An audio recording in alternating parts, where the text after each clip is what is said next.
The first of 49 preseason games is tonight in Canton, Ohio. The Hall of Fame game kicks off between the Chargers and Lions. This is going to be a whole lot of fun. We finally have football to talk about. I get it, it's preseason, but still, people, this is a fun game. We now welcome in Lindsey Thiry to start our show. She's there in Canton, Ohio. Lindsey, we've got football tonight. What should we be looking out for in this Chargers-Lions game? Get everybody ready for it. Oh, Laura, not a lot of starters, but football is back. Jim Harbaugh says his veteran traditional starters will not play tonight, but we will see the Chargers rookies.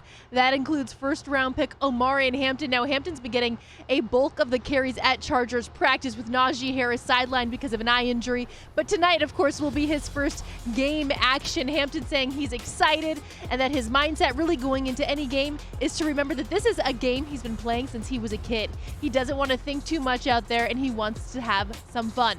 As for the Lions, Dan Campbell also not expected to play his starter, so the spotlight there really turns to his two new coordinators. The Lions losing over the offseason Ben Johnson and Aaron Glenn to head coaching jobs, so they now turn to John Morton and Kelvin Shepard.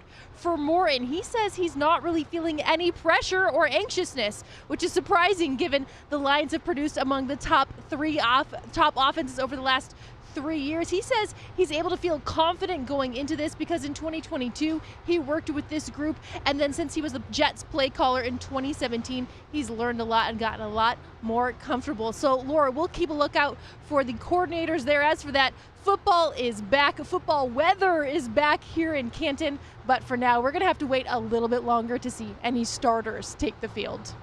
As expected, but still, we'll see something happen on the field. Cannot wait to see some of these rookies. Thanks so much, Lindsey. The Lions unofficially get their 2025 season started tonight. Of course, Detroit has the best record in the NFL over the last 2 years.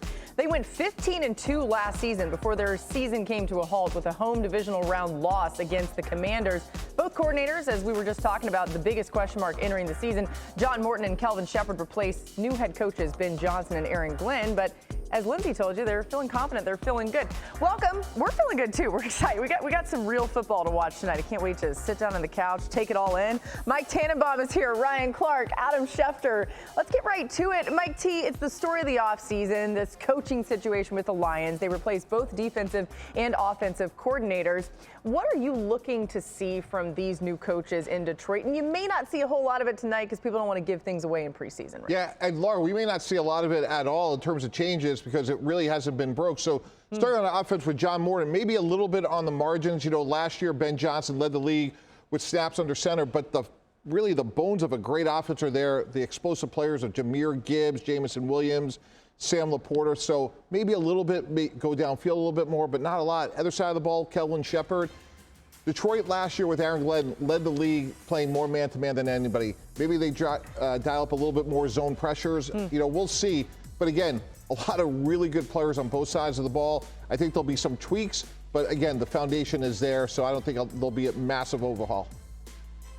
Yeah, for me, I want to see how Jameson Williams takes another step and becomes a top-tier receiver. You look at him last year, this guy didn't even have 60 catches, but he had over 1,000 yards, and that's because he averaged 17 yards per catch. We know how explosive he is, but we saw last year that he can catch the football, and his yards after the catch can be absolutely devastating to the opposing team.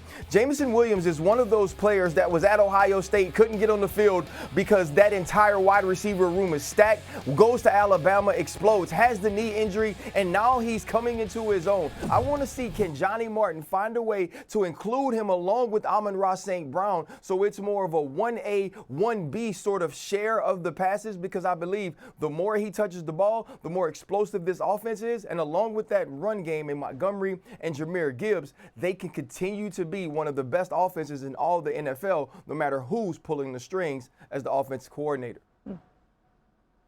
It's been mentioned here about the departures of Ben Johnson, the offensive coordinator who became the head coach of the Chicago Bears, and Aaron Glenn, the defensive coordinator who became the head coach of the New York Jets. But it's not just those two particular individuals who left the Lions organization in the offseason. The Lions lost 8 coaches altogether, including both their coordinators. The center of their offense, Frank Ragnow, retired. And even though this team has been as good as any in football the last couple of years, those are noticeable holes that they have to overcome. That means leaning on Jared Goff some for leadership. That means leaning into some of these other players and coaches.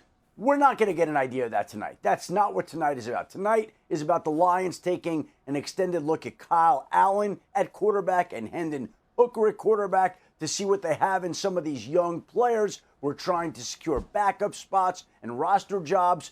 But this is a team that, for as good as it's been, still has some questions that it has to answer this season. All right, let's talk Vikings. J.J. McCarthy taking over the reins as the starting quarterback with a decent amount of pressure, but also a really good supporting cast and excellent coaching staff to see him out there at training camp.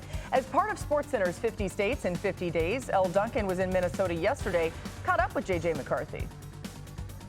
Have you at any point had your, oh my goodness, I am the starting quarterback for the Minnesota Vikings moment yet? You know, I really haven't. You know, at the end of the day, it doesn't really matter, because at the end of the day, it just matters about, you know, taking that responsibility, and, you know, the coaches and the players put so much trust in me, and just making sure I do my job on a daily basis to, you know, help this team succeed in any way I can. All right, you know this by now. There's a lot of cliches that are thrown around when it comes to football. One of them is building trust with your receivers. But, JJ, what does that actually look like, apart from just learning the kind of routes that they want? You know, it's building the trust on the field, but most importantly off the field. You know, developing those relationships, those intimate relationships that, you know, lead to success on the field. And, you know, just getting with them after practice, playing games with them, and, you know, just sitting with them at lunch. All the little things where you could just bond and grow off the field. Certainly sounds promising early this offseason for J.J. Minnesota, but there are still some questions surrounding his top two wideouts. So let's start there. Adam, what's the latest on Justin Jefferson and Jordan Addison?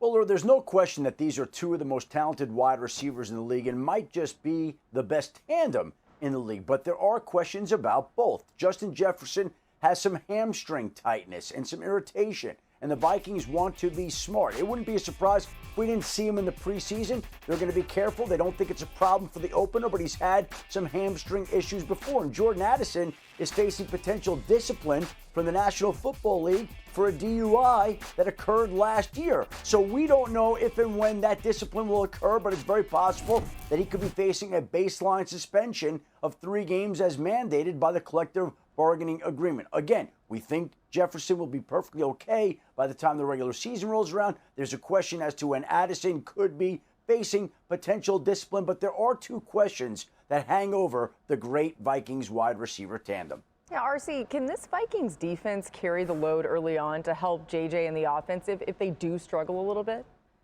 Obviously, this Vikings defense is extremely explosive. They just re-signed or extended Josh Metellus, who is kind of that Swiss Army knife that they use all over what Brian Flores likes to do with that simulated blitz, 2 safety, high shell scheme. But you watched as the year went on last year, there were some teams that started to pick up on the nuances of what Brian Flores did from a disguise to attack and execution standpoint. And so there are going to have to be some new wrinkles. You're going to have to find different ways to get pressure on the quarterback and find ways to create turnovers as well. Early on in the season, when this defense was playing at a high clip, they were turning the football over and they were getting hits on the quarterback. How do they find a way to do that this year when there's again more film on the way that they will start plays and then what they will execute post-snap? J.J. McCarthy has an opportunity to walk into a situation that's ready-made for a young player to play well. And we could also find that ACL tear or that tear of the meniscus last year was something that allowed him to watch from the sideline, see what Sam Darnold did well in Kevin O'Connell's offense, and execute extremely early where Brian Flores' defense won't need to carry this team. Yeah, and RC, when I was with Rex Ryan with the Jets and we had Mark Sanchez, obviously he was a rookie. We know JJ's a second-year player, but it was all about what you talked about, a great defense, Brian Flores, and then we were able to run the ball. And I think early on, my suspicion is Kevin O'Connell, who ironically was on injured reserve on those Jet teams, is going to approach it in a very similar way. From a standpoint, if you look last year, they were 5th in the league in yards per attempt. They were able to get the ball down the field, as Adam alluded to 2 great receivers. I would think early on they'll lean on the run game, Aaron Jones, that really good offensive line, and then build that downfield passing game gradually. So, again, J.J. McCarthy, not a rookie, but basically like a redshirt freshman. give him time to get comfortable, much the way we did with Sanchez, and let that talent build and confidence build during the season. We spent an awful lot of time this offseason talking about what the Bears have done to fortify the interior part of their offensive line. The Minnesota Vikings have done the very same thing. Yeah. They signed Ryan Kelly and Will Freeze away from Indianapolis. They drafted Donovan Jackson. They've shored up the interior part of their offensive line, and they're going to count on running the football with Jordan Mason and Aaron Jones and protecting J.J. McCarthy to help this offense go. But those are some big changes up front. It's not just the Bears who have put a lot of resources into their offensive line. The Vikings have as well, just hasn't generated quite as much conversation. TJ Watt and Cam Hayward joined the Pat McAfee show, gave Steelers fans some exciting thoughts to look forward to regarding the new addition Jalen Ramsey to that defense. He's a Swiss Army knife of our defense right now. You're going to see him playing every position. You're going to see him playing man. And anytime those guys lock down just for an extra half a second, we love it because it allows us to get to the quarterback. Yeah, I think just with Jalen, it's not just what he does when the play is snapped. It's what he's doing before the play. His disguise, his level of professionalism is just on display for everybody. And so, like, that first pick Aaron threw to Patrick Queen, that was because of Jalen. So seeing him out there, I'm excited to see what he's going to do this year. Defensive folks always trolling the quarterbacks. I love it. RC, they had to mention that pick, didn't they? Is playing Ramsey, RC, all over the field the best thing for him in this defense? Well, I think that's what you're going to have to do. You already have Darius Slay and Joey Porter Jr. who can play the corner positions, and obviously Juan Thornhill and Deshaun Elliott at safety. But you can use Jalen Ramsey wherever you need him. He can still go out there and play on number one wide receivers. He's a guy that can play in the slot, play the safety position, but he can also be utilized as the dime when you want to go with 6 defensive backs against 10 personnel or 11 on obvious passing downs. Jalen Ramsey is not only this extreme talent with these measurables that are off the charts, he's a veteran. He's an experienced player that's won a Super Bowl, and he's just done so many different things on top-level defenses, and I expect Mike Tomlin to utilize him in all of those ways. Yeah, Ramsey wanted to do more in Miami, and now he gets that opportunity, seemingly. You like putting this versatility on display for him? Yeah, absolutely. One other way to illustrate that is last year as a corner, he rushed the passer 36 times, which is unbelievable. Woo. So to RC's point, moving him around makes sense. It's something that he could do. He's a very good tackler and very physical for a corner. Yeah, so instinctual. All right, football's back. Woo!